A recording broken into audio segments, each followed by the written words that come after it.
Hello viewers, आज मैं आप सबके लिए लेके आई हूँ एक हॉरर लव स्टोरी जो आपको बहुत ही पसंद आने वाली है। दोस्तों, ये कहानी है एक शहजादे जिन की और एक खूबसूरत लड़की की। तो दोस्तों, मैं हूँ रुबैया मलिक। मेरी ज़ुबानी आप पूरी कहानी सुनेंगे और इस कहानी को लिखा है सुरैया मलिक ने। तो आइए कहानी को शुरू करते हैं। शहनाज नाम की एक खूबसूरत लड़की थी। वो भला की खूबसूरत थी। उसे एक बार कोई देख ले तो उसकी आंखें शहनाज से हटती नहीं थी, मानो वो कोई परी हो। पर उसके मम्मी पापा उसे लेके हमेशा चिंता में रहते थे, क्योंकि शहनाज उनकी इकलौती बेटी थी और वो बहुत ही खूबसूरत थी और वो जवान हो गई थी। अब उसकी शादी की उम्र हो गई थी और उसे गली मोहल्ले के सारे लड़के उसे घूरते रहते थे। शहनाज एक बहुत ही भोली भाली और शर्मीली लड़की थी, इसीलिए शहनाज के मम्मी पापा उसको लेके बहुत ही चिंता में रहते थे और उसे रात में तालाब के पास बैठना बहुत ही अच्छा लगता था, मानो वो तालाब के साथ अपनी दिल की हर बात कहती थी। शहनाज जो रात में तालाब के पास जाके बैठती थी, ये बात उसके मम्मी पापा को पता नहीं थी, क्योंकि शहनाज को पता था अगर उनको ये बात पता चल गई तो अगले बार से उसे कभी भी जाने नहीं दिया जाएगा तालाब के पास। तो जब उसके मम्मी पापा सो जाते थे तो चुपचाप घर से निकल के तालाब के पास जाके बैठ जाती थी। पर एक दिन हुआ यूँ, वो रोज़ की तरह तालाब के पास बैठी हुई थी। तभी तालाब के पास से बहुत तेज तेज हवाएं चलने लगी, मानो वो हवाएं शहनाज के दिल को छू के जा रही थी।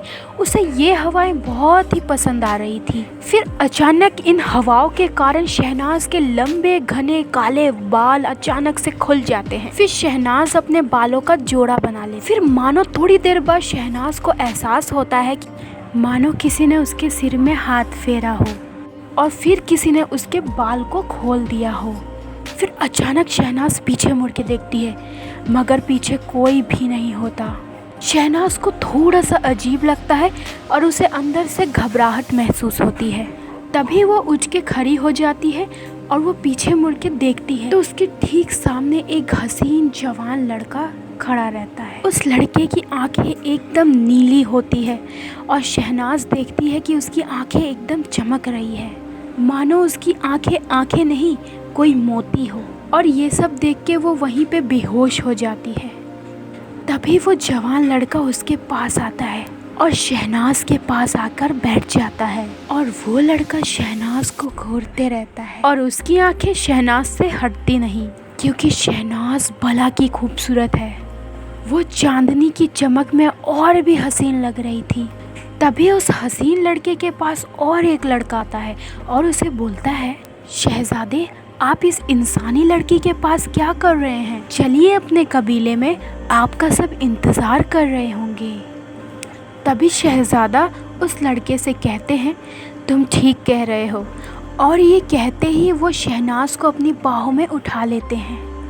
तभी पास वाला लड़का अचानक से बोलता है, शहजादे, ये आप क्या कर रहे हैं? इस इंसानी लड़की को अपने बाहों में क्यों पकड़ रखा है आपने?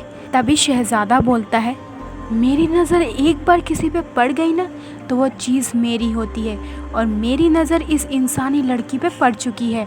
आज के बाद ये मेरी हुई। लेकिन शहजादे, आपको पता है ना कबीले का नियम? तभी शहजादा बोलता है, तुम्हें पता है ना, मैं शहजादा हूँ, किसी का गुलाम नहीं, और मेरे को जो चाहिए वो चाहिए। पर सरताज, आप क्या बोलेंगे? वो आपके अब्बू जान है। क्या सरताज आपको इसकी अनुमति देंगे? वो मुझे अनुमति देंगे या नहीं देंगे ये मुझे नहीं पता, लेकिन मुझे इतना ज़रूर पता है कि मैं आने वाला कबीले का सरताज हूँ और मैं जो चाहूँ वो मैं हासिल करके ही रहूँगा।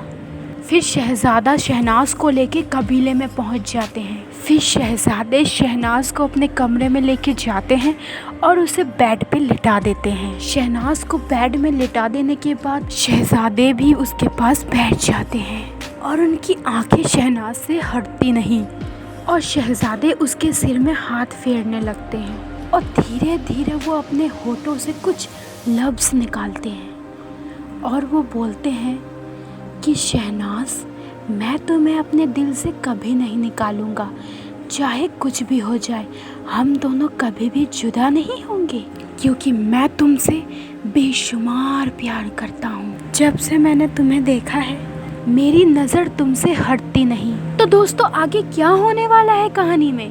क्या शहजादे के अब्बूजान यानी कि कबीले के सरताज इस रिश्ते को कबूल करेंगे? और क्या होगा जब शहनाज को होश आएगा? और तब क्या होगा जब उसे पता चलेगा कि वो जिन के कबीले में है? तो देखिए आने वाले एपिसोड में, एपिसोड 2 में। तब तक के लिए दोस्तों मेरे चैनल को सब्सक्राइब करें और ज़्यादा से ज़्यादा इस कहानी को शेयर कीजिए, ताकि इस तरीके के इंटरेस्टिंग लव स्टोरी मैं आप सबके लिए लेके आती रहूं। तो दोस्तों हमें ज़्यादा से ज़्यादा सपोर्ट कीजिए और अपना ख्याल रखें दोस्तों। तब तक के लिए बाय।